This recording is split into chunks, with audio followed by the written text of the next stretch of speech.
ఈరోజు కథ దేవస్మిత కథ. తామ్రలిప్తి అనే నగరంలో ధనదత్తుడు అనే మహాధనికుడైన వర్తకుడు ఉండేవాడు. ఆయనకు లేకలేక గుహసేనుడనే కొడుకు కలిగాడు. గుహసేనుడికి పెళ్ళియీడు రాగానే ధనదత్తుడు అతని కోసం తగిన పిల్లను వెతకటం ప్రారంభించాడు. దరిదాపుల్లో ఎక్కడ తనకు నచ్చిన కన్య దొరకపోవడం వల్ల ఆయన వర్తకం మిష మీద తన కొడుకును వెంటబెట్టుకొని ద్వీపాంతరాలకు కూడా వెళ్ళాడు. చివరకు ఒక ద్వీపంలో ఆయనకు నచ్చిన కన్య కనబడింది. ఆ పిల్ల పేరు దేవస్మిత. ఆమె తండ్రి ధర్మగుప్తుడు అనే వైశ్యుడు. ధనదత్తుడు ధర్మగుప్తుణ్ణి మీ అమ్మాయిని మా గుహసేనుడికిచ్చి పెళ్లి చెయ్యండి అని అడిగాడు. అయితే ధర్మగుప్తుడికి తన కుమార్తె అంటే ప్రాణం. తామ్రలిప్తి చూడబోతే ఎక్కడో దూరదేశాన ఉన్న నగరం. తన కుమార్తెను అంత దూరం ఇవ్వటం ఇష్టం లేక ధర్మగుప్తుడు ధనదత్తుడి కోరికను తోసిపుచ్చాడు. కానీ దేవస్మిత మాత్రం గుహసేనుణ్ణి చూసింది. అతని గుణాలను గ్రహించింది. అన్ని విధాలా అతన్ని ప్రేమించి అతని కోసం తన తల్లిదండ్రులను వదులుకోవటానికి కూడా సిద్ధమైంది. ధనదత్తుడు గుహసేనుడు పడవ ఎక్కి వెళ్ళిపోయేటప్పుడు తన చెలికత్తె చేసిన రహస్యపు ఏర్పాటుతో దేవస్మిత తన తల్లిదండ్రులకు తెలియకుండా ఇల్లు విడిచి వచ్చేసి వారి పడవలో ఎక్కింది. తామ్రలిప్తి చేరుతోనే ధనదత్తుడు తన కొడుకుకు దేవస్మితకు మహావైభవంగా వివాహం చేశాడు. వారిద్దరూ ఒకే ప్రాణంగా ఉంటూ సుఖంగా జీవించసాగారు. ఇలా కొంతకాలం గడిచింది. ఆ తరువాత ధనదత్తుడు చనిపోయాడు. వర్తక వ్యవహారాలన్నీ గుహసేనుడిపైన పడ్డాయి. అతన్ని బంధువులందరూ వర్తకం మీద కటాహ ద్వీపం వెళ్ళవలసి ఉన్నదని ఒత్తిడి చేశారు. దేవస్మిత మాత్రం అతని ప్రయాణానికి ఒప్పుకోలేదు. చాలా కాలం దూరదేశాల్లో ఉండిపోవటం జరిగితే తన భర్త మనసు ఇతర స్త్రీలపైకి పోతుందని ఆమె భయపడింది. గుహసేనుడికి ఏం చెయ్యాలో తోచలేదు. కులధర్మం ఆచరించకపోతే బంధువుల దృష్టిలో తాను అసమర్థుడవుతాడు. వర్తకం మీద బయలుదేరితే భార్య బాధపడుతుంది. ఈ చిక్కులో నుంచి బయటపడే దారి కనపడక గుహసేనుడు భగవంతుడిపైన భారం వేశాడు. అతడు శివాలయానికి వెళ్ళి భోజనం మానేసి వ్రతం చేశాడు. దేవస్మిత కూడా భర్తతో పాటే వ్రతం చేసింది. చివరకు వారిద్దరికీ శివుడు కలలో కనిపించి చెరొక కమలము ఇచ్చి వీటిని మీ వద్ద ఉంచుకోండి. మీలో ఎవరు నీతి తప్పినా రెండో వారి వద్ద ఉండే కమలం వాడిపోతుంది. అలా లేని పక్షంలో ఈ కమలాలు వాడిపోవటం అంటూ ఉండదు అని చెప్పాడు. వాళ్ళు నిద్రలేచి చూసుకుంటే నిజంగానే ఇద్దరి చేతుల్లోనూ చెరొక కమలము ఉన్నది. ఇక దేవస్మిత తన భర్త ప్రయాణానికి అడ్డం చెప్పవలసిన అవసరం లేదు. అతని నీతికి సాక్ష్యం ఆమె వద్ద ఉండే కమలమే. గుహసేనుడు రత్న వ్యాపారం చెయ్యటానికని కటాహ ద్వీపానికి బయలుదేరి వెళ్ళిపోయాడు. తన కమలాన్ని చీటికి మాటికి చూసుకుంటూ దేవస్మిత ఇంటి వద్దనే ఉండిపోయింది. కటాహ ద్వీపంలో గుహసేనుడికి 4 వైశ్య యువకులు పరిచయం లభించింది. వాళ్ళు గుహసేనుడి వద్ద ఒక ఎర్ర కమలం ఉండటము, అది ఎంతకాలానికి వాడకపోవటము గమనించారు. దాని రహస్యమేమిటో గుహసేనుడు బయట పెట్టలేదు. అది ఎలాగైనా తెలుసుకోవాలనుకొని ఆ యువకులు అతన్ని అతిథిగా పిలుచుకుపోయి బాగా తాగించి ఆ కమలం గురించి నిజం చెప్పించారు. అతనికి అంత నీతిపరురాలైన భార్య ఉండటం వారికి నచ్చలేదు. అందుచేత ఆమె నీతికి ఎలాగైనా భంగం కలిగించాలన్న పట్టుదలతో ఆ 4 బయలుదేరి తామ్రలిప్తికి వచ్చారు.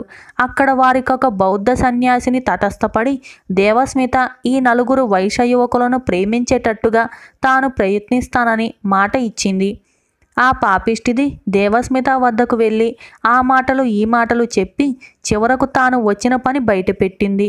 దేహధర్మాలను పట్టించుకోకపోవటం మహాపాపమని, భర్తలు దీర్ఘకాలం దూరంగా ఉన్నప్పుడు స్త్రీలు ఇతరులను ప్రేమించవచ్చునని చెప్పింది. దేవస్మిత దాని సాహసానికి, దాన్ని తన వద్దకు పంపిన వాళ్ళ సాహసానికి ఆశ్చర్యపోయి అందరికీ తగిన శాస్తి చెయ్యాలని నిశ్చయించుకుంది. ఆమె సన్యాసిని మాటలను సమ్మతించినట్టు నటించి తనను ప్రేమించే వైశ్య యువకులను రోజుకొక్కల్ని చొప్పున తన వద్దకు రాత్రివేళ పంపమని చెప్పింది. సన్యాసిని వెళ్ళినాక దేవస్మిత కుక్క కాలి గుర్తుగల ఇనుపముద్ర ఒకటి తయారు చేయించింది. ఆమె తన పరిచారికలతో ఒకతను మంచి చీర కట్టి నగలు పెట్టి తన పాత్ర అభినయించమని చెప్పి మిగిలిన పరిచారికలు ఏమేం పనులు చేయాలో చెప్పింది.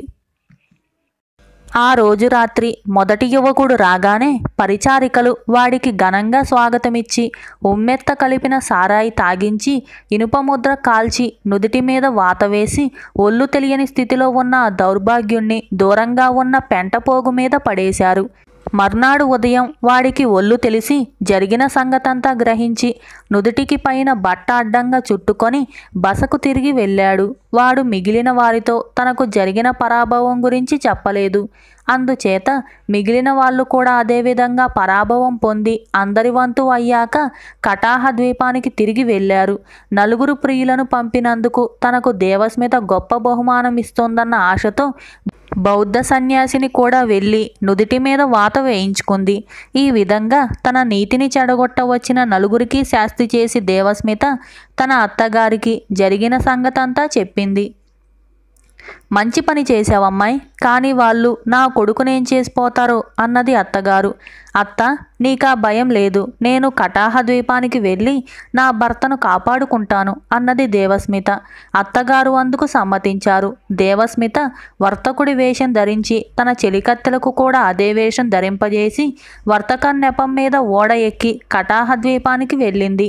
ఆమె అక్కడి రాజుగారి వద్దకు వెళ్ళి, మహారాజా, నా బానిసలు నలుగురు మా దేశం నుంచి పారిపోయి ఇక్కడికి వచ్చారు. మీ ప్రజలనందరినీ సమావేశపరిచినట్లయితే నేను వారిని గుర్తిస్తాను అని చెప్పింది. రాజు సరేనని తన పౌరులందరినీ సమావేశపరిచాడు. వారిలో నుదుటికి గుడ్డలు చుట్టుకొని ఉన్న నలుగురు వేష యువకులను చూసి దేవస్మిత, వీరే నా బానిసలు అని అన్నది. ఈ మాట వినగానే అక్కడి వైశ్య ప్రముఖులకు కోపం వచ్చి, వీళ్ళు నీకు బానిసలెలా అయ్యారు? వీళ్ళు ఇక్కడి వర్తక శ్రేష్ఠుల కొడుకులు అని అన్నారు. నా బానిసలు కాకపోతే నా గుర్తుగల వాతల ముద్రలు వారి ముఖాలకెందుకుంటాయి? కావలసి వస్తే వాళ్ళు నలుగురు నుదుట కట్టుకున్న పట్టీలు విప్పమని చెప్పండి అన్నది దేవస్మిత.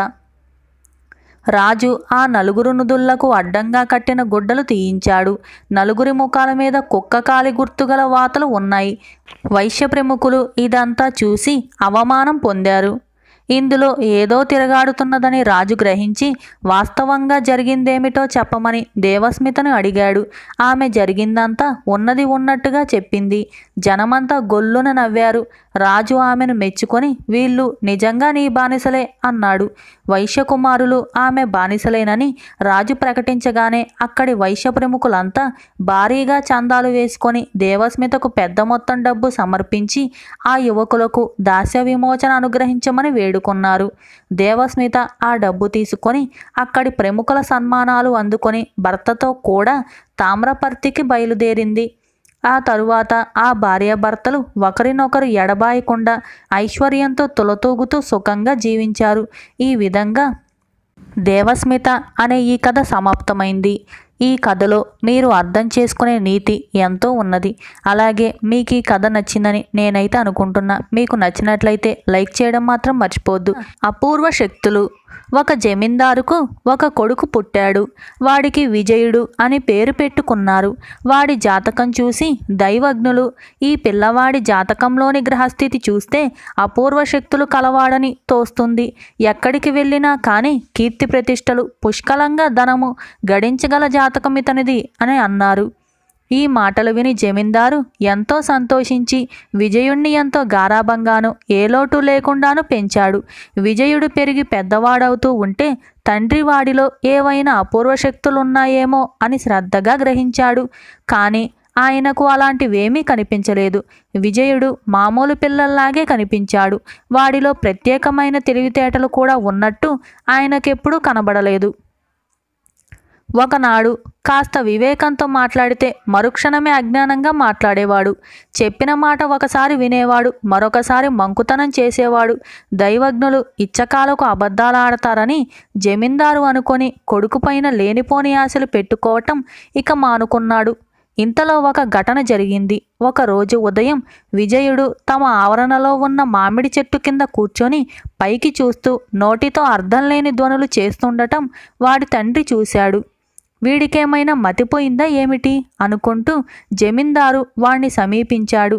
ఆయన చెట్టు కిందకి రాగానే చెట్టు కొమ్మలలో నుంచి అనేక పిట్టలు బిలబిలా ఎగిరిపోయాయి. అయ్యో నాన్నగారు, పిట్టల్ని బెదరగొట్టేశారు అన్నాడు విజయుడు. నువ్వు అసలు ఇక్కడ కూర్చొని ఏం చేస్తున్నావు అని తండ్రి అడిగాడు. ఆ పిట్టలతో మాట్లాడుతున్నాను. అవి ఎక్కడెక్కడో తిరిగి చూసిన విశేషాలన్నీ చెప్తున్నాయి. నాకు తెలియని విశేషాలు ఎన్నో వింటున్నాను అన్నాడు విజయుడు. అదెలా సాధ్యంరా? వాటి భాష మనకు తెలియదుగా అన్నాడు తండ్రి. నాకు తెలుస్తుంది నాన్నగారు, నేను వాటితో మాట్లాడగలను కూడాను అన్నాడు విజయుడు. వాడు చేస్తున్న అర్థం లేని చప్పుళ్ళు ఆ పిట్టల భాష అయి ఉంటుందని, జ్యోతిష్యులు చెప్పినట్టే వాడికి పక్షుల భాష అర్థం చేసుకునే శక్తి వచ్చిందని జమీందారుకు అర్థమైంది. విజయుడు ప్రయోజకుడవుతాడన్న మాట కూడా నిజమవుతుంది కదా అని ఆయన ఎంతో సంతోషించాడు. ఇలా కొద్ది రోజులు గడిచాయి. ఒకనాడు జమీందారు భోజనం చేస్తుంటే విజయుడు ఆయన వెనక నిలబడి విసునుకర్రతో విసురుతూ ఉన్నాడు. బయట పెంపుడు పావురాలు ఎగురుతూ కుర్ర కుర్ర అని గొడవగా అరుస్తూ ఉన్నాయి. జమీందారు కిటికీలో నుంచి బయట వాలుతూ ఎగురుతూ ఉండే పావురాలను చూసి, ఒరే బాబు, నీకు పక్షుల భాష తెలుసంటివి కదా, ఆ పావురాలు ఏం మాట్లాడుకుంటున్నాయో చెప్పు చూద్దాం. అవి ఈరోజు ఎంత దూరం వెళ్ళొచ్చాయి అడుగు అన్నాడు. విజయుడు జంకుతున్నట్లుగా, వద్దులేండి, అవి అనుకునే మాటలు నాకే బాగాలేవు, మీరు వింటే ఆగ్రహిస్తారు అన్నాడు. వాడా మాట అన్నాక జమీందారుకు పావురాలనుకునే మాట ఏమిటో తెలుసుకోవాలని మరింత ఆత్రం పుట్టుకొచ్చి విజయుడు చెప్పిందాకా విడిచిపెట్టనే లేదు. మీరు భోంచేస్తుంటే నేను ఎలా మీకు విసురుతున్నానో, నేను భోజనం చేస్తుంటే మీరు నాకు అలా విసిరే రోజు వస్తుందని ఆ పావురాలు చెప్పుకుంటున్నాయి అన్నాడు విజయుడు. ఈ మాటలు వినగానే జమీందారుకు ఆగ్రహం వచ్చేసింది. ద్రోహి, నీ మాటలు నేను నమ్మను. పావురాలేమైనా కేరళ పక్షుల జోస్యం చెప్పటానికి? నీకే ద్రోహబుద్ధి కలిగింది. నేను బతికుండగానే జమీ అంతా కాజేసి నా చేత ఊడిగం చేయించుకుందామని అనుకుంటున్నావు. నా ఇల్లు విడిచి తక్షణమే వెళ్ళిపో, మళ్ళీ నా కంటికి కనబడకు అని జమీందారు వెర్రి కేకలు పెట్టాడు. విజయుడు తండ్రికి మంచిగా చెప్పి చూశాడు. నాకెలాంటి ద్రోహబుద్ధి లేదు. అవి అనుకున్న మాటలే చెప్పాను. ఆ మాటలు మీకెంత కష్టంగా ఉన్నాయో నాకు అంత కష్టంగానే ఉన్నాయి. అందుకే మొదట చెప్పనన్నాను అన్నాడు. అయినా జమీందారు మంకుపట్టు పట్టి విజయుడు తన గ్రామం నుంచి వెళ్ళిపోవలసిందే అని అన్నాడు. నిజానికి విజయుడు ఇల్లు విడిచి వెళ్ళటానికి అసలు చింతించలేదు. ఎందుకంటే ప్రపంచం చూడాలనే ఉబలాటం పక్షుల ద్వారా వాడికి చాలా కాలంగా కలిగింది. వాటి ద్వారా వాడు ప్రపంచంలోని ఎన్నో వింతలను గురించి విని ఉన్నాడు. వాటిని ప్రత్యక్షంగా చూసే అవకాశం వాడికిప్పుడు దొరికింది. జమీందారి గారి గ్రామం సముద్ర తీరాన ఉన్నది. విజయుడు ఏకంగా సముద్రం దాటి అవతల ఉండే దేశాలు చూడాలని నిశ్చయించుకున్నాడు. అదృష్టవశాత్తు సముద్రం మీద ప్రయాణమైపోతున్న ఓడ ఒకటి వాడికి తటస్థపడింది. వాడు దానిలో ఎక్కి ప్రయాణమయ్యాడు. ఆ ఓడ విజయుణ్ణి తిన్నగా సింహలానికి చేర్చింది. ఓడ దిగివాడు కాలినడకన ప్రయాణం సాగించాడు. పోగా పోగా వాడికొక రమ్యమైన పూలతోట, దాని అవతల ఎత్తైన చెట్లు గల తోపు వాడికి ఎదురవగా బంగారు పూత పూసిన కలశాలతో అలంకరించి ఉన్న మేడలు, శిఖరాలు వాడికి కనిపించాయి. అదేదో రాజభవనం అయి ఉండాలి అనుకుంటూ విజయుడు పూలతోట మీదగా తోపు ప్రవేశించాడు. ఎవరో చెట్లు కొడుతున్నట్టు చప్పుడు వాడికి వినిపించింది. ఆ చప్పుడుతో పాటు వాడికి మరొక ధ్వని కూడా వినిపించింది. రాజభవనానికి ఎక్కువగా ఆకాశంలో కొన్ని లక్షల పిచ్చుకలు కిచకిచలాడుతూ ఎగురుతూ ఉండటం కనిపించింది. రాజభవనం సమీపిస్తున్న కొద్దీ ఆ పిచ్చుకల రొద దుర్భరమైపోయింది. విజయుడు ఈ వింత చూసి ఆశ్చర్యపడుతూ తన చెవులను చేతులతో గట్టిగా మూసుకొని ముందుకు సాగాడు. రాజుగారి నౌకరు ఒకడు విజయుణ్ణి చూసి, బాబు, కాసేపటికే తమరు చెవులు మూసుకున్నారే, రాత్రింబగళ్ళు ఈ రొదతో మేము చచ్చిపోతున్నాం. బయట ఎన్ని పక్షులున్నాయో అన్ని పిచ్చుకలు రాజభవనం లోపల కూడా ఉన్నాయి. వాటిని ఎలా వదిలించుకోవాలో తెలియక మా రాజుగారి మతి పోతుంది అన్నాడు. ఈ పిచ్చుకల బెడత వదిలించటం తమ వల్లనే కావచ్చునని విజయుడికి తోచింది. వాడు రాజుగారి నౌకరుతో, నన్నొక్కసారి మీ రాజుగారి దగ్గరికి తీసుకుపోతావా ఏమిటి అని అన్నాడు. నౌకరు విజయుణ్ణి రాజభవనంలోకి తీసుకుపోయాడు. లోపలికి నడుస్తూ ఉంటే వేల కొద్ది పిచ్చుకలు రెక్కలు తపతపా కొట్టుకుంటూ నానా గొడవ చేస్తూ ఉన్నాయి. రాజుగారు ఒంటరిగా ఒక గదిలో కూర్చున్నారు. పిచ్చుకలు రాకుండా ఆ గది కిటికీలన్నీ మూశారు. ద్వారం కూడా మూసి అక్కడ ఒక మనిషిని కాపలా ఉంచారు. విజయుడి కోసం ద్వారం తెరిచినప్పుడు ఒక చొరవైన పిచ్చుక గదిలోకి రానే వచ్చింది. విజయుడు రాజుగారితో, మహారాజా, మీకు పట్టుకున్న ఈ పిచ్చుకల బెడద చూస్తున్నాను. దీన్ని వదలగొట్టటం చేతనైతే నా ఒక్కడి వల్లనే చేత కావాలి అన్నాడు. ఈ మాట వినగానే రాజుగారి ముఖం విప్పారింది. నీవు ఈ ఉపకారమే చేస్తే నీ రుణం ఉంచుకోను సరే కదా, యావత్ జీతం నీకు కృతజ్ఞుడినై ఉంటాను. కానీ ఎవరి వల్ల కాని ఈ పని నీ వల్ల ఎలా అవుతుంది అని ఆయన అడిగాడు. మహారాజా, ఈ పిచ్చుకలిలా పెచ్చు మీరు ప్రవర్తించటానికి ఏదో కారణం ఉండి ఉంటుంది. అవి ఎందుకో మీ మీద పగబట్టి ఇలా చేస్తున్నాయి. నాకు పక్షి భాష తెలుసు. వాటి కోసం వాటి కోపానికి కారణమేంటో నేను వాటి ద్వారానే తెలుసుకుంటాను. అప్పుడు మీరు వాటిని సమాధానపరచటానికి తగిన యత్నం చేయవచ్చు అంటూ విజయుడు తన వెనకగా రాజుగారి గదిలోకి చొరబడిన పక్షితో మాట్లాడి రాజుగారి కేసి తిరిగి, ఇదేమీ పెద్ద సమస్య కాదు మహారాజా. మీరు తోపులో చెట్లన్నీ కొట్టేయమని ఆజ్ఞాపించారట. ఆ చెట్లపై గుళ్ళు పెట్టుకొని నివసించే ఈ పక్షులకు కోపం వచ్చి ఈ ఆగడానికి పూనుకున్నాయి. చెట్లను కొట్టే ప్రయత్నం విరమించండి, ఇవి మిమ్మల్ని బాధించవు అన్నాడు. రాజుగారు చెట్లు నరకటం మాన్పించాడు. పిచ్చుకలు ఆయనను బంధించటం మానాయి. రాజుగారు విజయుడికి ఒక పెద్ద ఓడ, అంతులేని బంగారము, నౌకర్లను బహుకరించాడు. ఆ ఓడలో ప్రయాణిస్తూ విజయుడు అనేక రాజుల వద్దకు వెళ్ళాడు. పక్షుల మూలంగా ఎవరికీ తెలియని లోకవార్తలు అతనికి తెలియటం వల్ల అతను వెళ్ళిన చోటనల్లా గొప్ప గౌరవం లభించింది, సన్మానాలు దొరికాయి. ఈ విధంగా 10 ఏళ్ల కాలం దేశాటన చేసి విజయుడు ఏ వర్తకులు సంపాదించలేనంత సంపద సంపాదించాడు. చివరకు అతనికి ఇంటిపై గాలి మళ్ళింది. అతను తన ఓడలో స్వదేశానికి తిరిగి వచ్చి తన గ్రామానికి సమీపంగా రేవులో లంగరు దించాడు.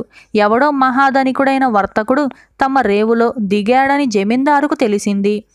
ఆ మహావ్యక్తి తన కొడుకేనని తెలియక జమీందారు స్వయంగా వచ్చి విజయుణ్ణి తన ఇంటికి విందుకు పిలిచాడు. అతని బంధువర్గమంతా విందు భోజనానికి కూర్చున్నారు. అంత చిన్నతనంలోనే అంత ధనము, అంత లోకజ్ఞానము, వివేకము సంపాదించిన తన అతిథిపై జమీందారుకు ఎక్కడలేని గౌరవము ఏర్పడింది. ఆయన విసునుకర్ర తీసుకొని తన అతిథికి విసురుతూ ఉన్నాడు. అది చూడగానే విజయుడు ఫక్కున నవ్వాడు. జమీందారు అతన్ని ఆశ్చర్యంతో చూసి, ఎందుకని నవ్వుతున్నారు అని అడిగాడు. నన్ను గుర్తుపట్టనే లేదా నాన్నగారు? ఆ రోజు పావురాలన్న మాటలు ఎలా నిజమయ్యాయో చూశారా? నేనే విజయుణ్ణి అని చెప్పాడు. జమీందారు తన కొడుకు ఇంతవాడైనందుకు, తిరిగి తన వద్దకు వచ్చినందుకు పరమానందం చెంది అతన్ని కౌగిలించుకొని ఆనంద బాష్పాలు రాల్చాడు. విజయుడి రాకకు బంధువర్గమంతా ఎంతో సంతోషించారు. విజయుడు వివాహం చేసుకొని తండ్రి ఇంటనే సుఖంగా జీవిస్తూ ఉన్నాడు. ఈ విధంగా అపూర్వ శక్తులు అనే ఈ కథ సమాప్తమైంది. అశోకదత్త, విజయదత్తులు. ఒకప్పుడు కాళిందీ తీరాన ఒక అగ్రహారంలో గోవిందస్వామి అనే బ్రాహ్మణుడు ఒకడు ఉండేవాడు. ఆయనకు విజయదత్తుడని, అశోకదత్తుడని 2 కుమారులుండేవారు. ఒకసారి ఆ ప్రాంతాలలో తీవ్రమైన కరువు వచ్చింది. గోవిందస్వామికైతే తినటానికి ఉంది, ఇంకొకరికి పెట్టడానికి కూడా ఉన్నది. అయితే తన బంధువులు, మిత్రులు కరువు వాతన పడి చస్తూ ఉంటే ఆయనకు చాలా బాధ కలిగింది. సహాయం ఎంతమందికని చేయగలడు? అందుచేత ఆయన తనకున్నదంతా అయిన వారికిచ్చేసి భార్యాపుత్రులతో కలిసి కాశీనగరంలో కాపురం ఉండటానికని బయలుదేరాడు. వారందరూ కాశీనగరం వెలుపల ఉన్న చండికాలయం చేరారు. గోవిందస్వామి పగలల్లా అక్కడే ఉండి దేవీ పూజ చేసి ఆ సాయంకాలం ఊరి వెలుపలనే ఒక చెట్టు కింద సకుటుంబ సమేతంగా విశ్రమించాడు. ఆయనలాగే ఇంకా అనేక మంది బాటసారులు అక్కడి చెట్టు కింద చేరారు. రాత్రి కాగానే ఆకులు అలమలు పరిచి బాటసారులందరూ ప్రయాణపు బడలిక చేత వెంటనే నిద్రపోయారు. ఒక రాత్రివేళ గోవిందస్వామి చిన్న కొడుకు విజయదత్తుడు చలిజ్వరంతో వణకసాగాడు. వాడు చలిబాధ భరించలేక తండ్రిని లేపి, నాన్న, చలితో చచ్చిపోతున్నాను, చితుకులు తెచ్చి మంట వేస్తావా అని అడిగాడు. చితుకులు తెస్తే మాత్రం నిప్పేదిరా బాబు అన్నాడు తండ్రి. అదిగో ఆ కనిపించే మంటేమిటి నాన్న అని అడిగాడు కొడుకు. అది వల్లకాడు, శవం తగలబడుతూ ఉన్నదిరా అన్నాడు తండ్రి. నన్ను అక్కడికి తీసుకుపో నాన్న, చలి కాచుకుంటాను అన్నాడు కొడుకు. ఇక్కడ పిశాచాలు ఉంటాయిరా అన్నాడు తండ్రి. పిశాచాలు నన్నేం చేస్తాయిలే నాన్న, తీసుకుపో అన్నాడు విజయదత్తుడు. చేసేది లేక గోవిందస్వామి కుర్రవాణ్ణి చితి దగ్గరికి తీసుకుపోయాడు. త్వరలోనే కుర్రవాడికి చలిబాధ తీరింది. వాడు తండ్రికి మంటల మధ్య గుండ్రంగా కనిపించేది చూపుతూ, అదేమిటి నాన్న అని అడిగాడు. అది మనిషి పుర్రెరా అన్నాడు తండ్రి. విజయదత్తుడు సాహసంతో మండే కట్టెనొకటి తీసి దానితో మండే పుర్రె మీద ఒక్క దెబ్బ వేశాడు. అది పగిలి దానిలో నుంచి ఏదో ద్రవం చిమ్మి కుర్రవాడి ముఖాన పడింది. వెంటనే కుర్రాడి రూపం మారిపోయి ఒక భయంకర రాక్షసాకారం వచ్చింది. జుట్టు పైకి లేచుంది, చేతిలో కత్తి ఉన్నది, నోటిలో కూరలున్నాయి. ఆ రాక్షసుడు కత్తి ఎత్తి గోవిందస్వామిని నరకపోతూ ఉంటే అంతలో కపాల స్ఫోట, చంపకు చంపకు, ఆయన నీ తండ్రి, ఇలా వచ్చేయి అనే కేక వినిపించింది. మరుక్షణం ఆ రాక్షసుడు అంతర్ధానమైపోయాడు. గోవిందస్వామి, అయ్యో తండ్రి విజయదత్త, ఏమైపోయావురా అని ఏడుస్తూ చెట్టు కిందకి తిరిగి వెళ్ళి తెల్లవారగానే తన భార్యకు, పెద్ద కొడుక్కు జరిగిన సంగతంతా చెప్పాడు. అందరూ విజయదత్తుడి కోసం ఒక శోకం పెట్టారు. ఈ వార్త మిగిలిన బాటసారులకు కూడా తెలిసింది. వాళ్ళు గోవిందస్వామి కుటుంబాన్ని పరామర్శించారు. వారిలో సముద్రదత్తుడనే వర్తకుడు ఒకడు ఉన్నాడు.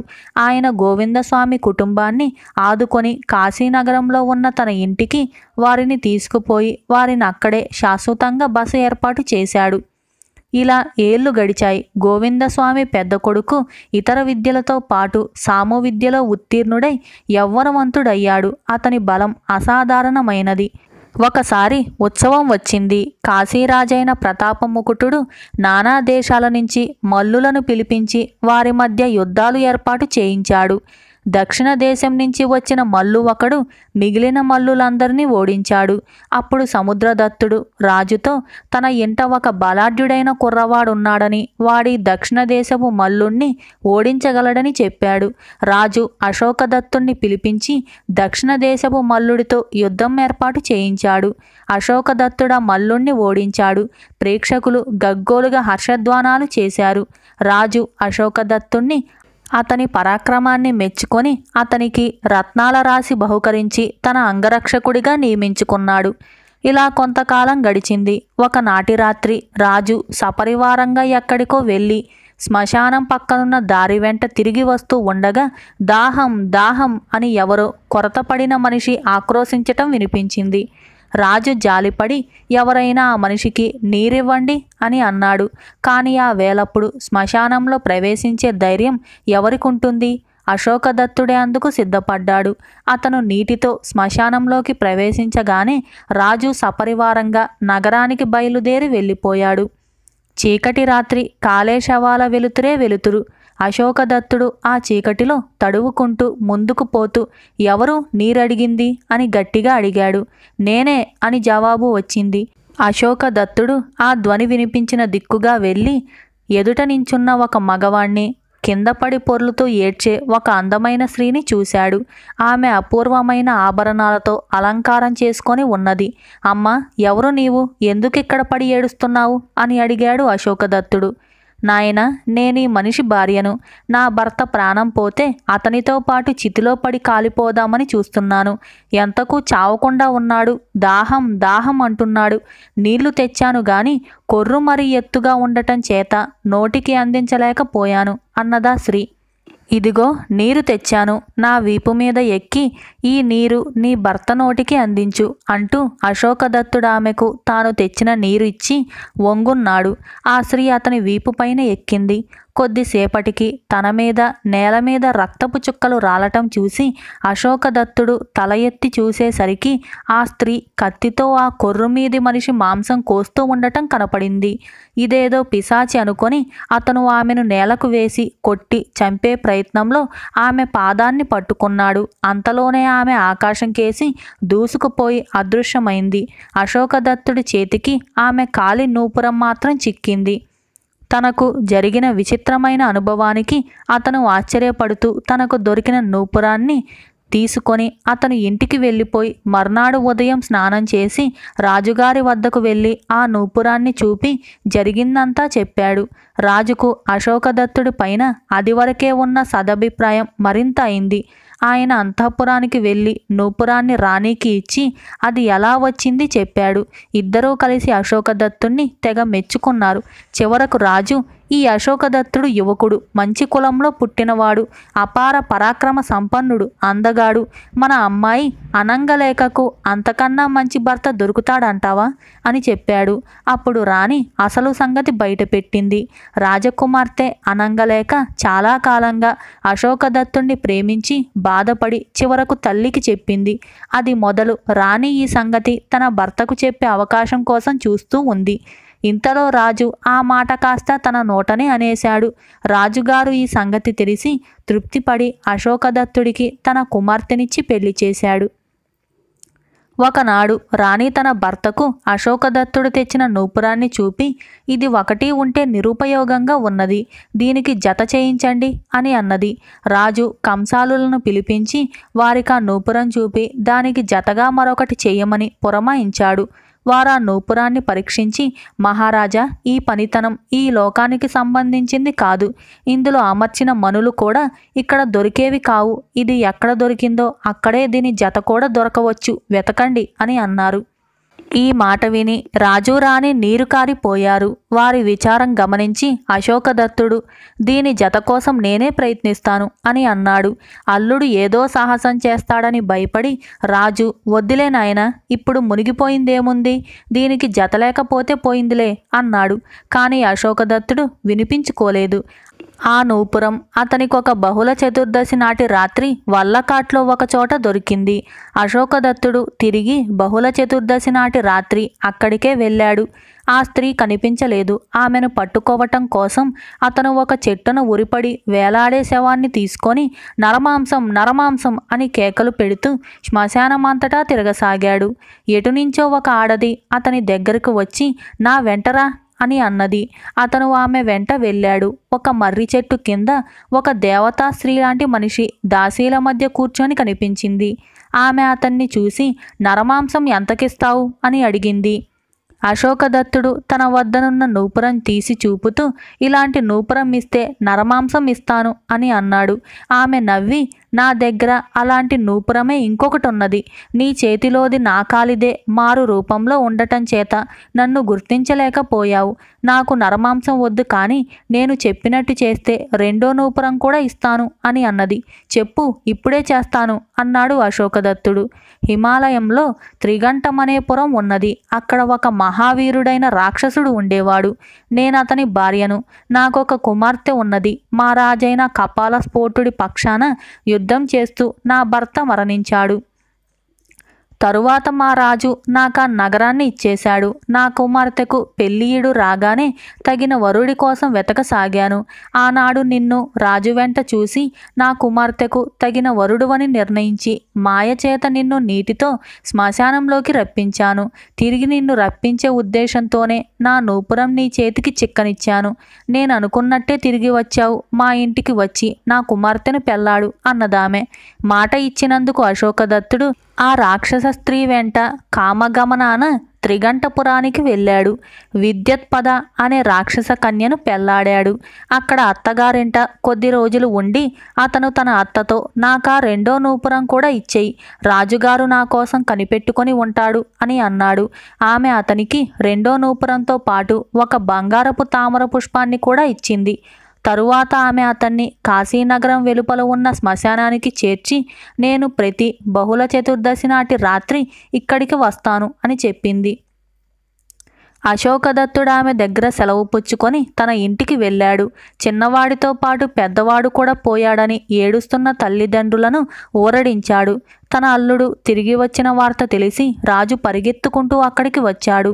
తనకు నమస్కారం చేసిన అల్లుణ్ణి లేవనెత్తి గట్టిగా కౌగిలించుకొని పరమానందభరితుడయ్యాడు. తరువాత అశోకదత్తుడు రాజు వెంట రాజగృహానికి వెళ్ళాడు. తాను హిమాలయం నుంచి తెచ్చిన నూపురాల జతను, బంగారు తామర పువ్వును రాజుగారికి సమర్పించాడు. జరిగిందంతా విని రాజు, రాణి మొదలైన వారు అద్భుతం చెందారు. అల్లుడి గౌరవార్థం రాజు మేళతాళాలతో గొప్ప ఉత్సవం జరిపించాడు. రాజుగారు 2 దేవాలయాలు కట్టించి వాటికి వెండి కలశాలు ఏర్పాటు చేయించి ఉన్నాడు. అశోకదత్తుడు బంగారు తామర తెచ్చిన మరునాడు రాజుగారు ఆ తామరను ఒక దేవాలయం యొక్క కలశం పైన పెట్టించాడు. తెల్లని కలశం పైన ఎర్రని తామర చాలా అందంగా ఉన్నది. మరొక బంగారు తామర ఉంటే ఎంత బాగుండేది. రెండో కలశం మీద కూడా ఇలాగే పెట్టి ఉందుము కదా అన్నాడు రాజు. మహారాజా, ఆజ్ఞ ఇవ్వండి, మరొక బంగారు తామరను కూడా తీసుకొని వస్తాను అన్నాడు అశోకదత్తుడు. రాజుకు గుండె గుబేలుమన్నది. ఇంకా నయం, నాకింకో బంగారు తామర వద్దే వద్దు అన్నాడు ఆయన. కానీ అశోకదత్తుడు వదిలిపెట్టలేదు. అతనికి మరో తామర తీసుకురావాలని మహా ఉత్సాహంగా ఉన్నది. అతను ఆ ఉత్సాహాన్ని ఎలాగో అణుచుకున్నాడు. ఇలా రోజులు గడిచాయి. తిరిగి బహుళ చతుర్దశి వచ్చింది. రాత్రి అయింది. అంతటా నల్లని కారు చీకట్లు కమ్మాయి. అర్ధరాత్రి వేళ రాజకుమార్తె నిద్రలో మునిగి ఉన్న సమయంలో అశోకదత్తుడు చల్లగా ఇంటి నుంచి బయలుదేరి శ్మశానానికి వెళ్ళాడు. అదే మర్రి చెట్టు కింద రాక్షసి అత్త వేచి ఉన్నది. అతన్ని చూస్తూనే ఆమె లేచి తన మహాప్రభావం చేత అతన్ని తన వెంట పెట్టుకొని హిమాలయ శిఖరాన ఉన్న తన నగరానికి తీసుకొని పోయింది.